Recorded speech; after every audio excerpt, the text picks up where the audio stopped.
Kumusta? Tara, samahan niyo ako sa isang adventure. Babalik tayo sa nakaraan para makilala ang isang lalaki na nangangalang Pablo at bibisitahin natin ang isang siyudad na, well, puno ng mahika at misteryo. So, yan ang malaking tanong natin.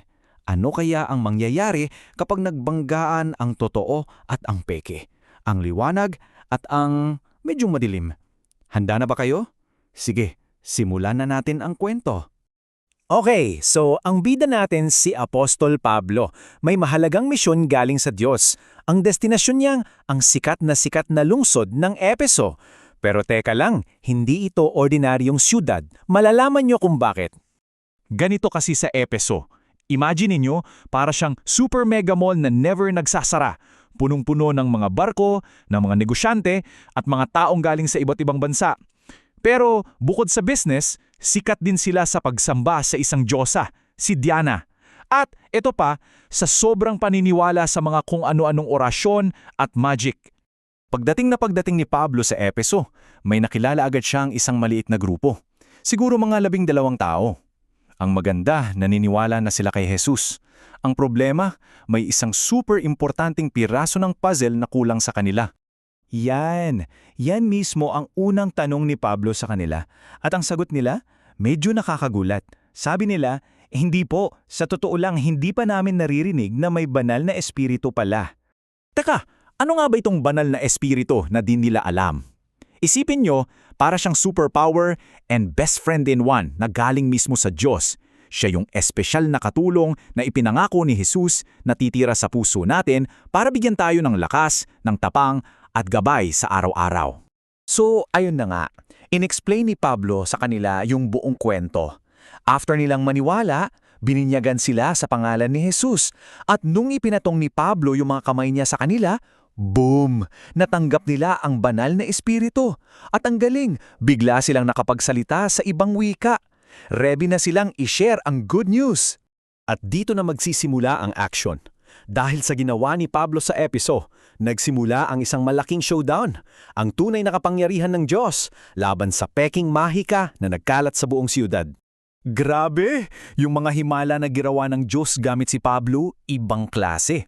Seryoso, sobrang powerful na kahit yung mga panyo o tela na dumikit lang sa katawan ni Pablo, pag ninala sa mga may sakit, gumagaling sila. Umalis yung masasamang espiritu. Walang-wala dyan yung mga salamanggero. Siyempre, may mga epal. May isang grupo, yung 7 anak ni Skeva, mga nagpapanggap na nagpapalayas ng demonyo. Nakita nila yung ginagawa ni Pablo. So, anong ginawa nila? Sinubukan nilang kopyahin. Ginamit nila yung pangalan ni Jesus na parang abracadabra. Isang magic spell lang para sa kanila. Kahit hindi naman talaga sila naniniwala sa kanya.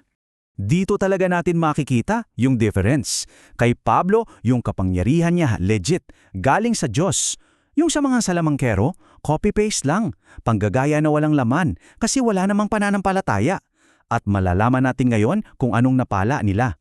Naku, ang bigat ng sagot na nakuha nila. Yung masamang espiritu mismo ang nagsalita. Kilala ko si Jesus at kilala ko si Pablo, pero sino kayo? Tapos, yung taong sinasapyaan, bigla silang sinugod. Tinalo silang 7. Nagtakbuhan sila palabas ng bahay na hubad at duguan. Nalaman tuloy ng lahat na ang pangalan ni Jesus hindi yan laruan o basta-bastang magic spell. Dahil sa nangyaring yon, nagkaroon ng malaking pagbabago sa buong Efeso. Yung mga bagong mananampalataya, nung nakita nila yung tunay na kapangyarihan ng Diyos at yung kahihiyan ng peking mahika, alam na nila, kailangan nilang mamili. So yung mga tao na dati ang tiwala nila na sa anting-anting, sa mga orasyon at sa mga libro ng mahika, biglang nagising sa katotohanan. Nagsisi sila, naintindihan nilang mali yung mga ginagawa nila at gusto na nilang iwanan yung madilim na nakaraan na yun. At hindi lang sila basta nagsabi na nagsisisi sila. Ipinakita nila sa gawa. Tinipon nilang lahat yung mga mamahaling libro nila tungkol sa mahika at sinunog sa harap ng lahat ng tao. Ang halaga, 50,000 pirasong pilak. Imagine niyo yan ang laking pera. Pinapakita lang nito kung gaano sila kaseryoso sa pagbabago nila. Yung malaking siga na yon, malinaw ang mensahe. Ito yung ebidensya ng tunay nilang pagbabago. Yung mahika na dati nilang love na love, ngayon kinamumuhian na nila kasi nalaman nilang hindi pala ito nakakatuwa sa paningin ng Diyos. Okay, so i-fast forward natin. Mula sa sinaunang episode, balik tayo sa panahon natin. Ano naman ang kinalaman ng kwentong ito sa atin ngayon? Anong aral na makukuha natin dito? Well, ayon sa ating source material, sinasabi na yung mga sinaunang gawain ng mahika sa Efeso ay may mga katumbas pa rin daw sa panahon natin. Halimbawa, yung espiritismo, yung mga manghuhula o yung mga nagsasabing nakakausap nila ang mga espiritu. Pinapakita lang nito na may mga modernong version pa rin yung mga lumang gawain. At ito na ang huling tanong ko para sa inyo. Sinunog ng mga taga-Efeso yung mamahaling magic books nila para sa katotohanan. Sa buhay natin ngayon, ano kaya yung magic books natin? Hindi siguro ito literal na libro, no? Pero baka ito yung mga bagay na mas pinagkakatiwala natin o mas binibigyan natin ng oras kesa sa kung ano ang tama at totoo. Mga laro ba yan? Social media? O anumang bagay na humaharang sa atin? Isang bagay na sulit pagnilayan.